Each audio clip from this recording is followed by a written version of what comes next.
Welcome to the last week of HOA Business Branding. We are going to be reviewing what we've been talking about so far. I'm Dennis DUCE, and my co-author and the person behind this project even getting started, Jenn Foster of Biz Social Boom. All right, so let's get started with moving some folders around so I can see things right, Anyway, let's get started with a review of what we have gone through. First thing that we talked about was, what did we talk about in the preface? There was something specific that I wanted to cover in the preface, and I now can't remember what it is. That's like 6 weeks ago. Yeah, that was a long time ago. Well, I know you just kind of introduced, what a Hangout on Air was and why we would do a Hangout on Air and why it's important for business owners or individuals to brand yourself and brand your business using a Hangout on Air. Okay. So a Hangout on Air is a live video that is easy to produce, easy to put out there. Anyone can do it if they want. And it's an amazing tool for getting you a following around your brand, getting people to know who you are, what you do, and see you as an expert. It's easier than blogging, and I created a video just last week talking about how an HOA can be the way that you blog. You do one video a month live, and then you transcribe it, and then you make it into sections and put it into a blog. It's a very handy tool. So yeah, you got anything to add to what a Hangout on Air is, Jenn? No, just what you said, and it's simply just a way to record yourself and other individuals so that you can use the video later or transcribe it and also just as a show. You can have a Hangout on Air as your show, like a TV show. Yeah, I'm reading a book by Joe Paluzzi right now about epic content marketing, and he talks a lot about the concept of owning your own content and being a media company, thinking about your business as a media company. And this is a very easy way to own content, to have content that is yours. It's on your YouTube channel. It can be embedded in your website. You own it. You control it as much as the YouTube licensing allows you to, which is pretty broad. You pretty much can't own video on the web any more than you do by putting it on YouTube. So great way to get content done. Own your own show if that's what you want to do. I know there's a pawn shop here in Utah that does a twice-a-month show, and they have great engagement around their show and gives them a chance to talk about things that are pertinent to a pawn shop, things they're selling, and gets all sorts of searchable content out there. So that's what an HOA is. Awesome. It's not your homeowners association. Correct. It is not a homeowners association. It is a Hangout on Air. Yes. Okay, so, Jenn, did you have something to add? No, I was just going to go to the next thing. So go ahead. Okay, go for it. Take it away. So Google Plus, we talk a lot about how a Hangout on Air helps with your Google Plus and the power of searching. The Google search and getting you ranked on the first page of Google search with local directories and branding. So Hangouts on Air definitely would help you getting more visibility on your Google Plus profile and with your Google local page directory.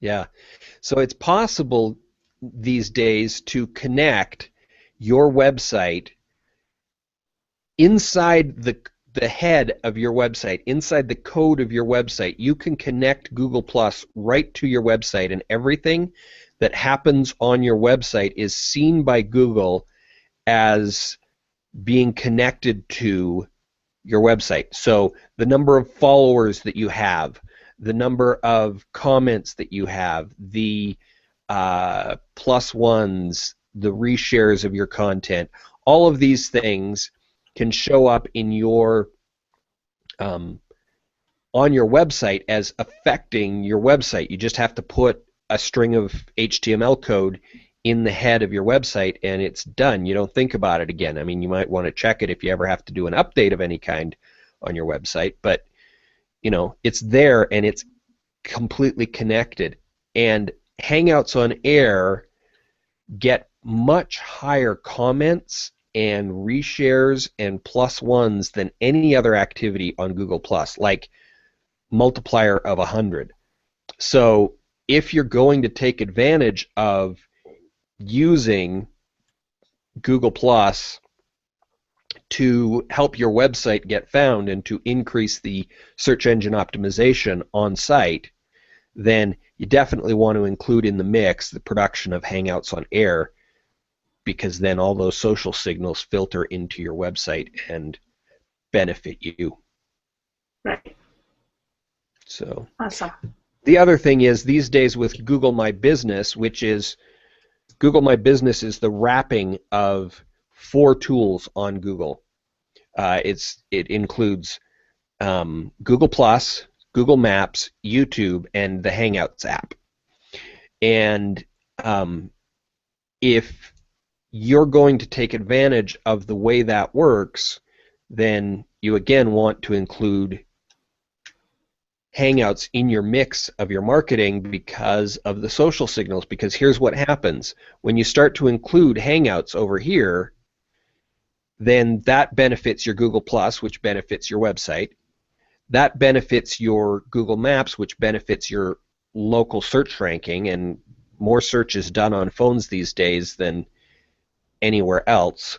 Mm-hmm. And it affects your YouTube channel so that your YouTube channel gets more views and is seen as authoritative because it's connected to this active Google Plus page. So you definitely want to take advantage of the Google My Business tool, and Hangouts become a really great way to kind of kick the Google My Business into high gear. Right. Well, and just your Google Maps alone, I mean, that integrates all of them, but your Google Maps alone, if you have that claimed and active and have reviews on there, you're going to be found first when people are searching in your local market. Now, what's interesting about this is bigger companies have come to me and said, like, well, why do I need a Google Map? I don't service people where my office is. I service people all over the nation. And I say, yeah, but what happens when someone knows you're in Salt Lake or knows you're in a specific city and they type in your industry and your city, but they don't live in your city? So for instance, I have a dry cleaners in New York that I help manage their social media, and if I type in organic dry cleaning New York City, what is my search results? It's going to be New York search results. I'm not going to get dry cleaners in Utah, right? I'm going to get dry cleaners in New York. So because they have that search listing, even though I'm in Salt Lake, I get the results for New York City because that's what I typed in the search. So, you know, big, huge companies where, you know, people know they're in Utah, or the people know they're in New York, or people know they're in a specific state, they're going to be typing in to look for them, and if you don't have a Google Map page, it's going to be hard for them to find you. Mm-hmm. And they might not know the name of your business, they just might know where you're at or the industry you're in, or they're looking for that type of industry and they know they want to, you know, they know that there's those types of companies in a certain state or a certain place. So Google Maps are very, very key. And your Google Plus page, all those things Dennis just talked about, all are integrated into one. And when you have that, you can really capitalize on getting your clients to find you, and you can engage with them and follow up with them, and it's really key to what you need for online business for sure, or branding. Absolutely. We've got Roxanne Davenport just joined us. Hey, Roxanne. Love to see Great. you around here. If you got any questions, let us know. We will be monitoring those throughout the show. All right. Anything more on Google Plus and Google My Business? I think that's it for now on that. So do you want to talk about the next thing we covered? Yeah, the next thing that we covered was some of the tools on Google Plus. The specific tools that we covered in the first episode was Circloscope, Circle Count, and Nodex. And so quick review of what these three tools do. Circloscope is a tool that allows you to go out and circle people en masse. And I use it when I'm managing a Google Plus page. I'll go out and I'll add people to the circles of that Google Plus page who have a interest in a particular type of industry. For example, Jenn and Biz Social Boom, we would want to go out and look for people who are interested in learning about and using YouTube as a marketing tool. Jenn does websites and she does social media, but her main focus is YouTube. And so we would want to go find people who are interested in YouTube. Right. And then those people will tend to follow you back, some portion of them, usually somewhere between 10 and 30% tend to follow you back. You now start to build a base, so when you share something, there are people who are listening, people who are interested, and you know, you can make certain that you've got the kind of engagement that you want to see on your page. Again, all of that engagement and all of those followers then benefits your website, which makes your website more found. It benefits your Google Maps, which helps you get found locally. It benefits your YouTube channel, which gets your videos seen more. It's really, really cool how Google has tied these tools together. And if you're not using them like this, well, shame on you. It's just silly, because Google has literally said, here's the script, do these things, and you will rank better. Right. So. And they're all free tools. You just have to learn how to use them. Yes. Or if you don't want to learn, then you can hire someone like Dennis or I to help you. We'd be happy to. Happy to help you. Circle Count is another cool tool. Circle Count allows you to find all sorts of stats on information about circle sharing. It also gives you some stats and feedback on your own content that Google doesn't normally share back with you. And it's a tool that integrates right into your Google Plus. Once you install it in Chrome, the Chrome extension, then your Google Plus changes and you can see interesting things like what the page rank is of a particular person. So when you're looking at someone, not only do you see their number of followers and their number of views, which Google gives you, but you also get to see what their position is worldwide and what their position is in the country that they are in. So the world rank and the country rank, and that information comes from Circle Count. But then there is the website circlecount.com, and you can go in there and narrow people down. You can use it to help find people that you want to follow. All sorts of cool things can be done with Circle Count. Cool. It's a free app, and then like with Circloscope, there's a free and then an upgraded paid version. Same thing with Circle Account. And then Nodex, this is a social listening tool. Allows you to do listening on Google+, YouTube, Facebook, Twitter, and I believe Instagram. And then the blogosphere as well. Awesome. You can you set up projects in that tool, and then those projects will help you find information that could be pertinent to your business. Things like who are the influencers around a certain hashtag or a certain concept or a certain set of concepts. Who are the people that are talking about it the most? What are they talking about? What are all the shares that have been done with a particular hashtag or a particular set of terms, or a particular set of terms with exceptions of these other terms? You get a free account that allows you to look at your Google Plus and your YouTube data on your own page, or your own profile, so long as you have a Google Plus profile. So it's free to Google Plus users. And then you can add more things. If you need to manage multiple pages, then you can add pages. You can add Facebook. You can add. Just depends. It's very nice the way you can add things. You add what you want. It's not a set package. You just add the little bits and pieces. So I kind of like the way that's set up. Very handy tool, powerful social listening tool. Highly recommend you play around with Nodex. Awesome. Great. Well, we can move on to the next thing we talked about was YouTube integration. We talked about how Google Plus and YouTube are one, and how when you have a Google account, then you also have a YouTube account, and you can create your YouTube One channel and make sure that you have it looking and branded so that it matches you and your business. So we talked about the how-tos on doing that and making sure that your YouTube channel looks nice and looks professional and has all the right information filled out and on your YouTube channel so people can find you. And we finished off with that talking about playlists and how important playlists come in when you're searching on YouTube. If you have the right type of playlist, someone will find your video, and you can get more views that way, or you can get clients by having the right video doing that. So do you have anything to add to that, Dennis?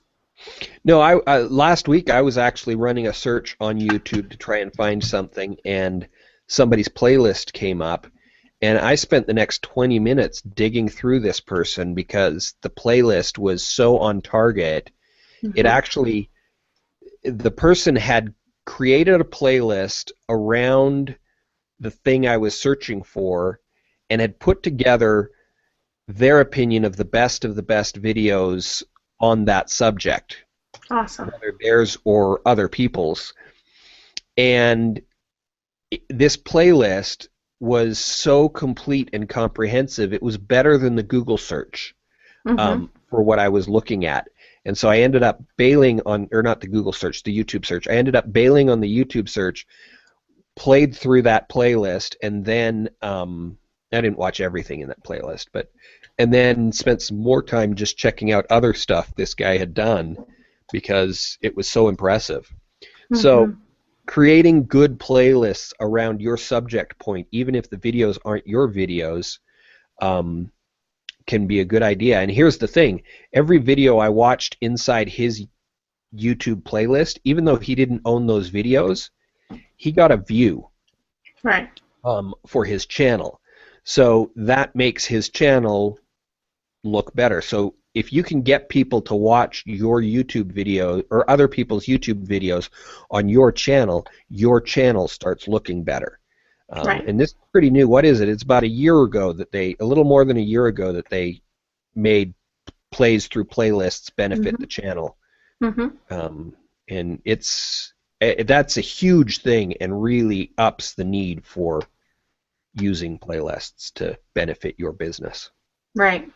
Well, and I've actually used playlists just personally in my personal Gmail account. Just created a playlist of the top 10 songs I like, or that sort of thing, and created my own. Hey, this is what I like, so that when I'm working on the computer, I can say, oh yeah, I have that cool playlist. I'll go listen to some music. I know YouTube is really big on music now, and if you noticed, if you have the YouTube app on your phone, they have where you can add music playlists, and they want you to use YouTube as your music channel, your outlet to listen to music. So there's lots of cool things you can do with playlists for sure. I like that idea. You Yeah, know, I do I do it. listen to a lot of music, but I've never set up music playlists on my personal account, and Yeah, I I'm do, gonna and do that. you can make the playlist public or private, so it's up to you. Um, but if you do have a public playlist of, your top 10 songs or whatever that you like at that moment, then other people can see that, and it's kind of cool, and you get more views on your channel, and it's fun. So I personally leave all my playlists public, even if it is on my personal profile and not on my business, just because I don't mind if people see what my favorite songs are, or the other playlists I create. Um, so it's good. So Leslie just jumped on here. She's watching Jen, and she just Oh, shouted great. out Hi, to you, Leslie. "Hi, Jen. Jumping on. Well, I can support you guys. You're awesome." Awesome. Welcome, So Leslie. yes, glad to have you here. And Leslie and Roxanne are having a conversation about Nodex, how you spell it. So Awesome. yeah, Yeah, it's spelled with a 3. So yeah. There's no E. NOD3X. NOD3X. Yep, Yeah, Nodex. Okay, great. what do we have next in our review? Next in our review, we talked about the tools that you can help to manage your Hangout. Do you want to go over some of those, Dennis? Yes. Okay, the first thing we covered is sometimes apps don't work. Mm-hmm. That's just the deal. It And took guess, Jen about 5 minutes today to get her overlay put on. yeah. It was not working. And then all of a sudden, boom, it worked. You know, it was funny. I was on a HOA with a number of influencers on Monday, and in the green room is the area that's not being broadcast either before or after the show, though some people call the part after the show the red room. But anyway, we were talking in the green room about some of the problems with some of the apps and how they don't work. And specifically, we were talking about overlays not working. And we got joking about how, the crazy things that we start to do thinking that it'll fix it. And somebody said, yeah, take the DVD player, open it, take out the DVD, close it, open it again, put the DVD back in, and close it again, and then maybe it'll work. Yeah, exactly. Trial and error and patience is what you And need. patience. Yes. But the biggest thing to remember when you're doing a Google or a Hangout on Air is it's a live Hangout. It's live. So things are going to go on. Life happens, and you just keep moving on. So sometimes your overlay doesn't go on. Sometimes, you can't get the comment tracker to work or whatever, and you just keep going on. So it is live, and people know it's live. So if you make mistakes or if you fumble, or I was actually doing an interview one time, and instead of a green screen behind me, I had my desk behind me with some books, and I just had moved my desk behind me, and so I have things like trophies and different things on top of my shelf, on the very top shelf, that's normally against a wall. And I moved my chair back, forgetting that it was back there, and during the middle of the live Hangout interview, and everything on the top shelf fell off. So it was quite the distraction. It was pretty funny. But we just had to keep on going. And, when the Google Live Hangout was over and we did the, it was an interview, then I did take that interview down and cut out that part because it was really distracting, and then put it back up on to YouTube. So you can do that. It is an option. Or I could have just left it there because people know that it's live. So, and I'm clumsy. So There you go. there you go. So yes, it is live, and things will happen, and just roll with it. Okay, so some of the apps that we talked about, the Hangout app itself for the phone and computer. So what we were covering there is, on your phone, in order to connect to a Hangout, you have to have a separate app. Google Plus encompasses Hangouts on computers, but on your phone, they're two separate apps. And so you got to have that. And you also can't manage a Hangout on Air from the phone. You can only manage and start a Hangout on Air from your computer, though you can join as a guest. So I couldn't be on my phone right now, but Jenn could be on her phone right now. Right. Basically what we're saying there. Mm-hmm. We talked about Toolbox and some of the things that are available inside the Toolbox app. Specifically, that is the place that you're going to add your overlay or your lower third. That's the thing you do with Toolbox more than anything, is adding your overlay or your lower third. We talked about Google Effects and some of the cool. There we go. Jen's started to open Google Effects. She's I'm got rocking the Google headband. Yeah. Yeah, gonna go run a marathon now. So Google Effects allows you to do some fun things like that. It allows you to play sound effects. You can fade out the background. You can kind of sort of look like you're on a beach, though I gotta say it doesn't look very much like you're on a beach. It's not really a powerful green screen, but we can go over that again here. I'll do it. So if you want to show me. See, it's not very. Yeah, it's kind of working. I have a green screen and it's still fading me out right here. So. Yeah, it's not a really good background effect, but at least with the green screen, that's a little bit better. It's a little better than it would be here. Just so you can see the difference, let me pull it up. Google Effects. And apps take a minute to open. They're not on your computer, so they kind of have to download a little bit of information every time. So here's the beach effect. Oh, wait. Dennis is rocking a mustache and some glasses and a mermaid hat. I don't know where that came from. All right. So that's awesome. Here's the beach with me. Hey, we're both on the beach now. Yeah, this is kind of weird. My hats over here have decided that they're not on the beach. That's kind of weird. And you can adjust how much beach you're showing. It comes in auto adjust, but you can change how much, more or less. But you can see it with my complicated background, it has a harder time than the green screen, but it's still not good. So it's a fun toy. Yeah, it's fun. You need. The one that is kind of nice is this one, which adjusts your background so your face is focused, but the background isn't. So, you know, if you've not got a great view that you're showing off, you can, you know, that's kind of cool. I can adjust it a little bit. So now my artwork and me is in focus, but the rest of my background is out of focus, which is kind of cool. That's also part of effects. Good job. Clapping. Thank you. Like that? Oh, well, should I leave it that way the rest of the show? No, I like it better when it's not fuzzy. Yeah, me too. Okay, so those are some of the things in Google Effects. Then we talked about Control Room. Control Room is an app that allows you to turn up and down people's volume, and only the person running the show has access to Control Room. Right. So I can control. Jenn, go ahead and say something. Yeah, the Control Room. Only Dennis can control it because he started the Hangout. Okay, perfect. So while she was saying that, I was turning up her volume from really low until really high. So that's something that you can do, and I've put Jenn back to normal volume. And that's necessary. Sometimes you get someone in that has a really bad microphone or something like that, and you need to turn them up so that people can hear them. So it's a very useful little tool.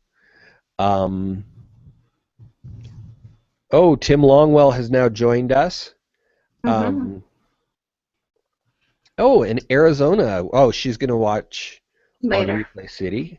Good. All right, so we got some activity going here. Let's keep going on these. Screen share. Screen share is a tool that allows you to do this. I'm going to show you. Here is the outline for the book. Woohoo!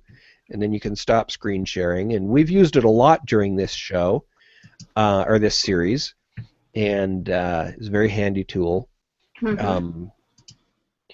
It's really nice if, you know, if what you're wanting to do is a tutorial, it's very handy. You Mm-hmm. can bring something up and show people how to do certain things, and it's much easier to do tutorials with Hangouts on Air than it is pretty much with anything else. Mm-hmm. Um, so, Yeah, that's awesome. comment tracker. Comment tracker right now. We went through the complicated loops and hoops that you have to jump through to get comment tracker to work. Really handy tool. Allows you to show off the comments that people are making. It makes it so you can monitor the comments right from inside the HOA itself. Mm-hmm. But I didn't share. One of the things that you need is you need a reshare of the event in order to set up comment tracker, and I haven't reshared the event. So it would be very difficult for me at this point in time to open comment tracker and show you what it does. It would Right. take me about 3 minutes. Well,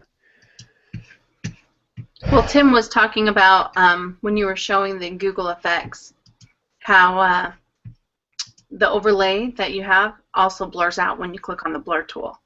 So that's Yes, important and for people to understand. But that's only because of how I'm running my show. That would not happen on yours, Jen. The reason is my overlay is inserted in XSplit Broadcaster prior to putting this event up. So Google doesn't see my overlay as a separate thing. It sees it as part of the video feed that's being given to it. Jen, on the other hand, has her overlay literally laid over the top of, and Google sees it as a separate item. Mm-hmm. So hers would stay focused and not go out of focus like mine did. I see. So, yeah. Good to know. Yeah, see? Yeah, that's right. When you did the beach, all your overlay was gone. Yeah. So, yeah. Exactly. So that's just the way I have mine set up and running. Cool. But great comment, Tim. Great. Thank you for noting. He also explained, which we know, but just to let everyone else know, the person who starts the HOA can also share the control room. Yes, that is true. You can share the control room if you need to. Right. Moving on, the Capture app. Yes. Here's the one downside of the Capture app. That's the downside of the Capture app. It makes a camera sound and you can't turn it off, which is a real bummer. But it's fun because you can take pictures of the HOA event right inside the event. And let's see if I can do this while screen sharing. I wonder if I can do that. Yeah. So that's what it looks like. And then they're right down here. And then you can see the photos over here. And you can double click on them and there's the photo. For some reason it cuts out part of the HOA. I don't know why the Cameraman app does that, but it does. So, and then you can share those photos. You can view the photos on Google Plus, and it'll open up a separate tab in Google Plus where the photos are. And it's a fun little app. Usually I leave the app alone except during the green room. If I'm going to take pictures of the event, I take the pictures of the event in the green room. That makes sense. Before it starts. Yeah, before it starts or after it's over. And that way you don't run into the sound effect, which can be really annoying in my opinion, right in the middle of an HOA. Yeah. All right. So the next thing we covered was the Cameraman app. Yes, Cameraman app. What Cameraman app does is this. So currently I'm running Cameraman app, which means that you can see me, but you can't see Jen. Now you can see Jen, but you can't see me. And I like to run Cameraman app because it gives a full view image. You can see Jen, because she's using the overlay app, she gets pushed up so that the lower third could be seen. Now I've designed my overlay so you can still see it even with the film strip in place. Whoops, let me turn this off. You guys don't understand what I'm talking about right now. Okay, so now I've turned it off. Now you can see Jenn in the film strip. Now when Jenn's up, you can see me in the film strip, but when you are using the normal setting and you're using an overlay, then Jenn gets smaller. And I'm not doing that because, again, I'm running my overlay through from a different app, so Google doesn't think I have the overlay turned on. But the reason they do that is because most people, the overlay is a lower third, truly a lower third, and so you need to step that up above the film strip. So I often turn off the film strip like this, and that way people are seeing full size. Just a preference thing, but it's a neat setting to know about. Let's skip that next one, Jenn. Okay. Then, next we're going to talk about the bad apps. Dun, dun, dun. These are the apps that I don't like. We need the gong. So these are, yeah. This is now for sure. There we go. Bad apps. Bad. There is actually a dun, dun, dun as well. Oh, which one? I don't know which one that one is. Is it the sad trombone? No, yeah. Not that one. That is still bad, though. Yeah. Okay. So the apps are the Q&A app, the Showcase app, and the what's the other one called? There's another one you didn't like. Yeah. I never use them, so I'm drawing a blank on what the other one is. The reason I don't like these is because what they do is they change the way the HOA looks to the viewers. Right. And they eliminate the comment place down at the bottom of the screen. I'm going to screen share. Screen share this computer. We're going to go right over here. So what they do is they eliminate all of this down here so that you can't see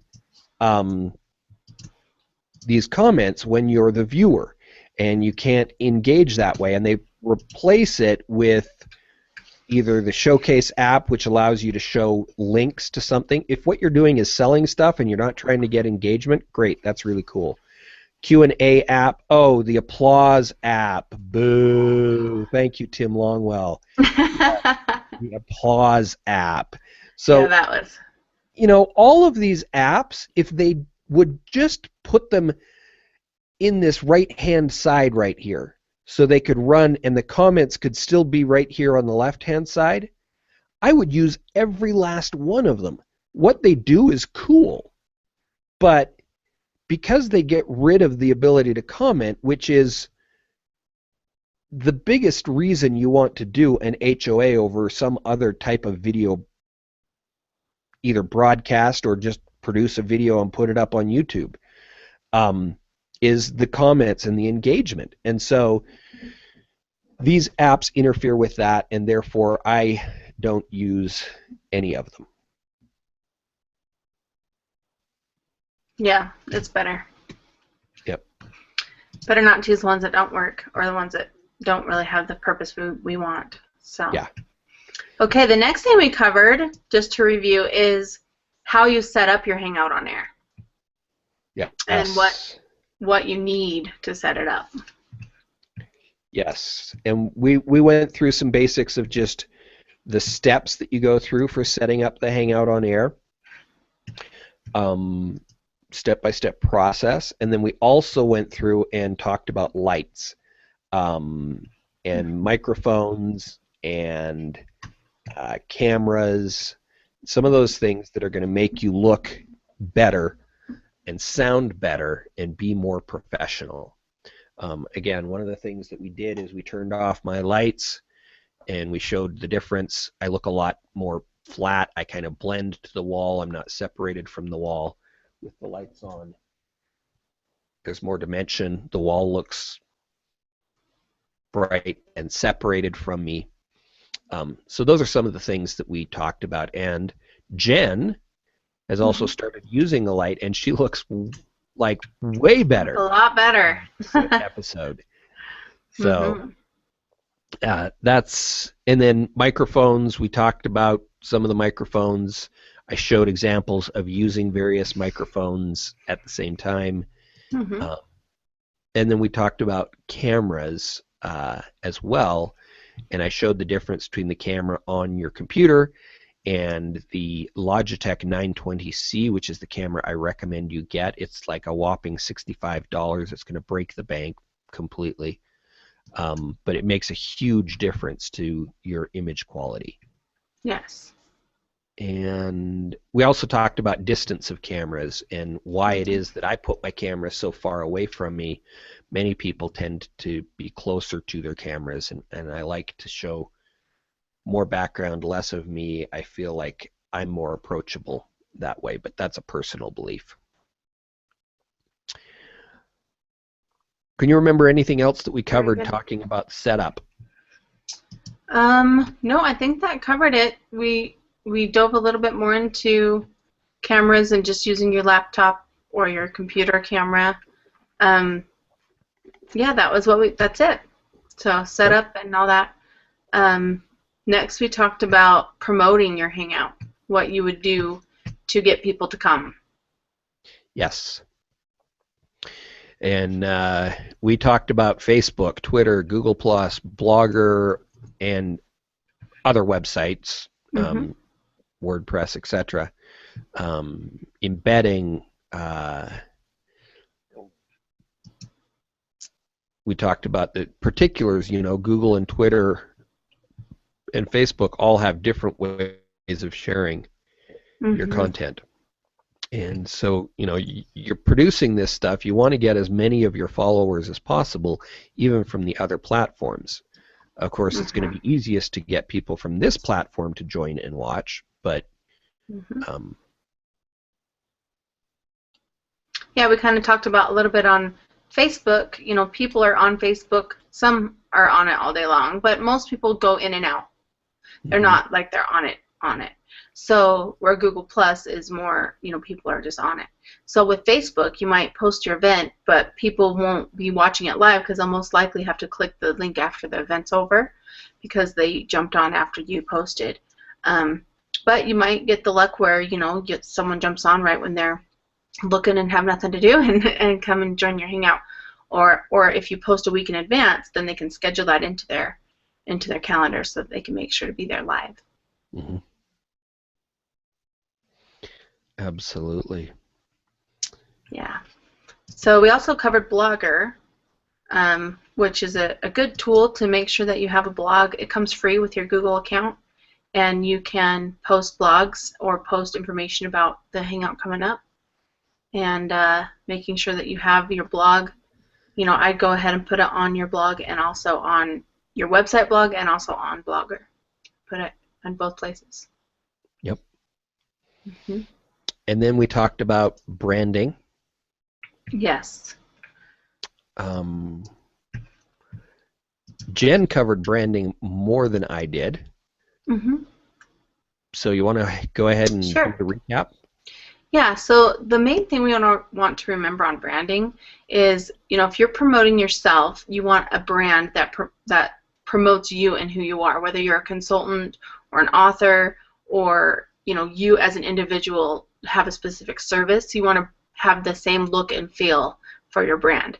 Now, if you're a business, you want to do the same thing. So your logo, your colors, your all that sort of thing. I just did branding for a school, and I made sure that we used their logo for their cover or for their profile photo, and we used the actual image of the school for their cover photo. And so we want to brand them as this is the school to go to, and this is, their logo tells who they are right in the logo. And so we're branding them to them. Now, if we wanted to brand the specific owner of the school or a specific teacher, then for sure we're going to use their picture, not a logo, because you want to brand that as a specific person. So you want to make sure that you brand yourself on how you want to be viewed. So do you want to be viewed as you as an individual and you're a consultant or an author and you're branding yourself, or do you want to be viewed as a business with your logo and your brand? So and there's reasons to do both. Mm-hmm. There's reasons to do both, but in my opinion, really, your profile should be you. Yes. And your page should be your brand. Right. Now, there are exceptions to that. You know, psychologists and counselors and attorneys who are one-man shops and accountants, and they are their brand. Mm-hmm. And many of those people will have a profile and a page, and both of them will have their face on it. They may not have Mm-hmm. a logo for themselves on their page, but Right. by and large, you want a page to have your logo as your profile image. Yes. And you know, just to point out, there's a company here in Salt Lake, and I don't think it matters if I name the company. They're doing it right. They're branding themselves, and it's really interesting because they brand themselves as one person, but they're a pretty big company. So the company is City Creek Mortgage. They're a mortgage company, and people can get their home loans there and other mortgages. And what's awesome, though, is they do all of their Facebook and their Twitter and their Google Plus and everything as this main guy, this main, I don't even know his name. I just know that's the City Creek Mortgage guy. And all their billboards and every single thing that they brand is this guy. So what's awesome about that is that whenever you see his face, you know that's City Creek Mortgage. And the way that they market and the way that they brand themselves is their company name and slogan with that image of that man. So, you know, you can do it that way where you're still just a big company, but you're using an individual face to brand you, and then people know, like, and trust you more because they know, hey, that's the City Creek Mortgage guy. So yeah. And, you know, Progressive could certainly brand themselves. That's a huge company. But, mm-hmm. you know, we all know Flow, right? Same way, same thing, yeah. And so they really would have a choice. They could put their logo as their profile image, or they could put Flow, and both of those are going to work just as well for them. Yes. But that's a tie-in to your bigger marketing plan. And yes.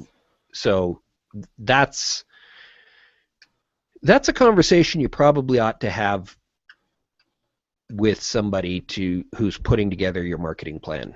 Mm-hmm. Jenn and I, or whoever's doing it for you right now. But trying to create that kind of a persona for your brand is can be a lot of work. Yes. Awesome. So branding. What else did we talk about? I guess the next thing we covered is intros and outros. So how you would create a bumper or an intro to your Hangout on Air. And we talked about apps that could help you with that. Do you want to talk a little bit about some of those, Dennis? Yeah. So again, these are apps that I didn't know about. I did talk about how you put the intro into the show, and we showed an example and showed a couple of different ways of getting an intro and an outro to play during a HOA. This is something that I don't do on every HOA, but I do on some of my HOAs, and you know, it's a nice branding feature. It sets the mood for the show, so it can be a good idea. The apps that you talked about, IntroMate is an app for Apple. An IntroLite app for Apple were some of the tools that you talked about. We didn't cover a lot of tools, and this reminds me, Jen, we do need to look more into some Android tools, and I'll do that since I'm an Android guy, because that section in the book has to be rounded out a little better. Yeah, so what we'll do is add more of what the Android apps would be. We did show an image. We shared an image that showed some of those, but we'll list them out and we'll also include that image. Yeah, Mm-hmm. that'll be good. And then we talked about Fiverr and 99 Designs and Envato Market. Right. 3 tools that, again, Jenn brought up. And Mm-hmm. Jenn and I just used Fiverr this morning We to did. start the transcription for our first episode. So this book is literally being built somewhat on Fiverr. Mm-hmm. Fiverr is a very good tool because you can get some things done instead of having to do everything yourself, and it doesn't cost you too much. Mm-hmm. Yes, so Fiverr and then 99 Designs, we talked about how that can help you with your logo if you don't have a good logo. And the Envato Market is a place where there's lots of different video intros that you can buy and have your video guy create those for you. Or Envato is actually a family theme forest is part of that. So, you know, there's lots of different templates and different things you can buy through them, which is really awesome. Let's see. The next thing we talked about was the difference between YouTube Live and Google Live Hangouts, and we covered that last week. Mm-hmm. And we covered. And we added something to that. We covered YouTube Live, Mm-hmm. Google Live Hangouts, and then Google Hangouts via YouTube, because they're really not 2, there's 3 different things that happen. So a Hangout started in YouTube runs differently than a Hangout started in Google Plus, slightly, Mm-hmm. and we covered what those differences were. And then we also talked about YouTube Live, which is this robust tool, but you're going to have a super fast computer, and you've got to do all the encoding on your end, and then you dump it up to them, and it allows for all sorts of great professional type things. It basically turns you into a TV studio is Mm-hmm. what it does. But Right. you're going to have software and hardware and cameras and, you know, for the full-blown YouTube Live. But we kind of called Google Hangouts from YouTube also. We wrapped it into the YouTube Live. Yes. And we'll have a whole checklist in the book of the differences between all of these tools. Yes. So now we can open it up to any questions you have. I noticed on the chat thread here, Leslie had posted a question about the blog. So she asked, should we have a blog on Blogger as well as a website blog? And do you post the same content, or do you post the same content on each blog, or does Google ding you for that? So the answer to that is you want to rewrite the content that you put on each blog so that it isn't exactly the same, but you do want to have some of the same information, because why not have 2 blogs? You know, it's more places for people to find you, but you want to rewrite the content so it's not exactly the same. Yeah, and I've heard that it's approximately a 30% change that they're looking for. So, you know. Yeah, it doesn't have to be major change. And the truth is, it's only been in the last 2 years that they've required this. So it used to be that, you know, you would put the same blog or the same article in like 30 different places, and Google loved that. But now they're saying, oh, well, we don't want the exact same content. We want new, fresh content.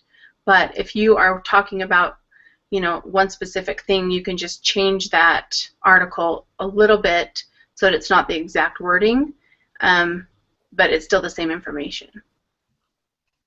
Hope that answers your question, Leslie. And Dennis, do we want to bring some people into the event now, or are we going to be finishing at 12:30? I just shared the link, so anyone could come in. I do want to remind you, Leslie, that you did say last week that you would come join us and give us a testimonial this week. That's right, and I'm pretty sure she wants to be part of the book. Anyone else who's listening live now, if you want to be in our book, we will definitely be featuring you, and your testimonial or review will be in the book if you join us. So click on the link and join us, and you can ask us a question, or you can give us a review of what you liked that we covered. Anything you want to say, you're welcome to come join us and come in. I'm going to share this. If you're having a bad hair day, don't worry about it. You can turn your camera off. Yes. So yeah, come join in, even if you're having a bad hair day. You can even turn your camera off before you get in here, before you hit the final join button. That's right. So come join us. Leslie.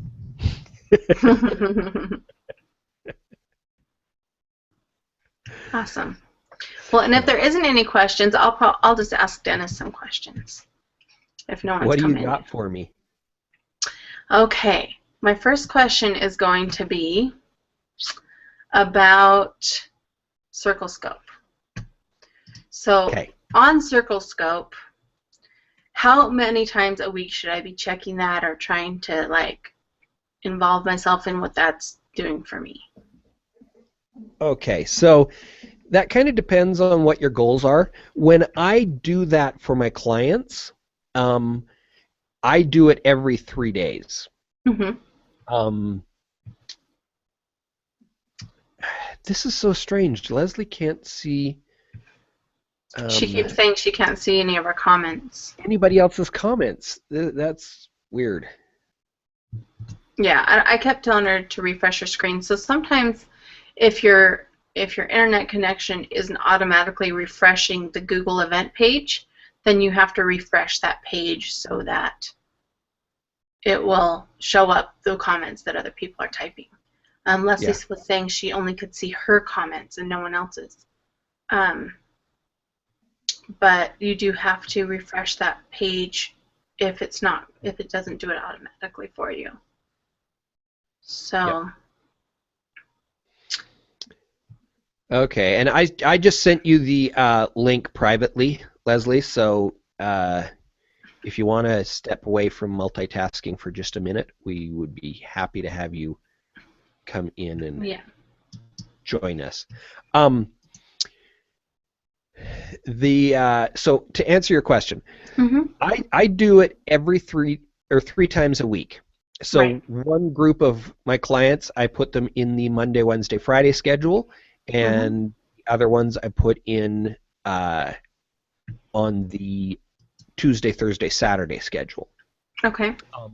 Part of the reason that I do that is because I need to have time to be able to do everybody because I manage so many pages. And the other thing I do is that when I get a new client, the first week I do them every day for 1 week. And then I put them on the alternating schedule after the first week, and we get some good traction. But yeah, I don't think you need to do it more than 3 times a week. You know, I've got a spreadsheet that I use to manage it, that I've got key pieces of information in. Here, actually, let me screen share that. Okay.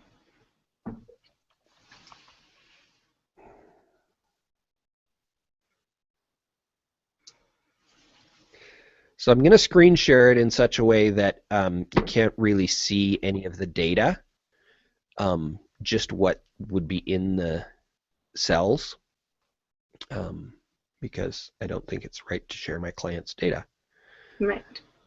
Okay, so this is the spreadsheet that I use to manage my clients. I put in the date, and that date repeats itself automatically all the way across the spreadsheet. So you can see, here's me personally, here's a client into line, starts off with date again. Then on Gombach it starts with date. Then on Missy Lynn it starts with date, and so on, all the way across the screen.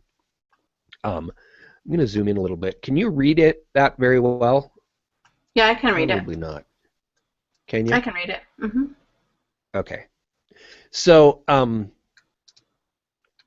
and then I put down the time that I started and the time that I ended, and then it automatically calculates how many minutes I spent on that. And this is important it's helped me a lot stay more focused on this work, Mm-hmm. and got me more effective at doing the work. So I think it's really important to put that in. Then I put in the number of followers that I added that day, and then I put in the type of follower. That's basically, did I look at, did I run a search on a person's page looking for engagers of their last posts, or was it the profile circles not in my circles, or profile followers not in my circles? And I just put down the letters for those right there in the type. And then I have number right here, and I put, if I didn't circle everyone, then I put F, and then it'll be the same number here. But this is a reminder to tell me the next time I get in and look at this if I need to keep using the same link. Because what I do is I have the link right here, and I keep using that same link until I've derived everything that I can from that link. Mm-hmm. Okay? So I may, for 4 or 5 days, or 4 or 5 different times, I may be grabbing the engagers of the last 40 posts of a particular person. And this little tool, I'll create a version of this to show in the book. in the document, or in the book, and Okay. maybe I'll even make a Google Doc And share it that has publicly. no information, and people can then make their own copy of it. Yeah, So that sounds good. yeah, so that's how I manage my pages using CircleScope every day. Okay, great. So Dennis, do you have any questions for me on the process? So I don't know if everyone understands, but what we're doing, this is the 6th week that we have done our Hangout on Air, talking about how to do Hangouts on Air. And what we are doing is we're creating a book that Dennis and I are authors of, so that people can read our book. They can download it on Amazon, or they can buy it, the print version, on Amazon, and read about how to do the Google Hangout. So what we're doing is we're actually transcribing this and writing it. We will be having an editor edit it, and also making it into a real book format, not just, talking back and forth. So that, does Dennis have any, do you have any questions, Dennis, on some of the, anything you want to ask me about that process? No, I assume that some of the graphics that we'll be producing for this we'll start to work on once we've got the transcription done and we start to flesh out how the book's going to go together during the actual editing process. Yes. You and I will start putting that together. Okay.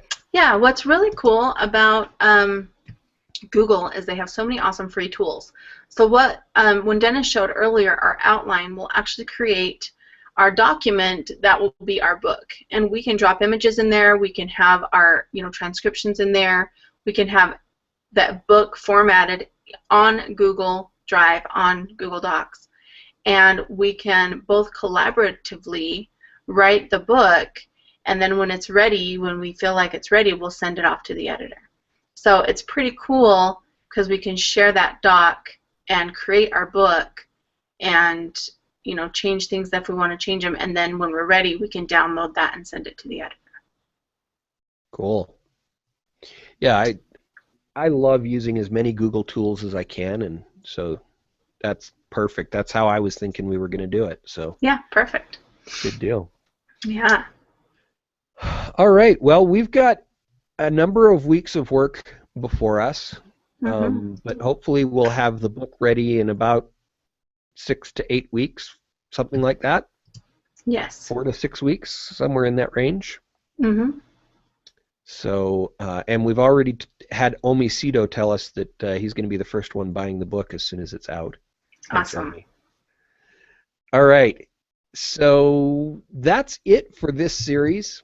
Appreciate everyone who's joined in. Appreciate your comments, your testimonials. If you want to give us a testimonial on the content that we've covered, but you didn't want to come on camera, just leave it here in this event, because we will be referring back to the comments in the event itself. So if you want to say something nice about, you know, the value of the content that's going to be in the book, we will include that in the back of the book. So. Awesome. All right. Thank you, Great. Well, everyone. thank We're you for done joining writing. us. You guys have a great day. All right. Bye-bye.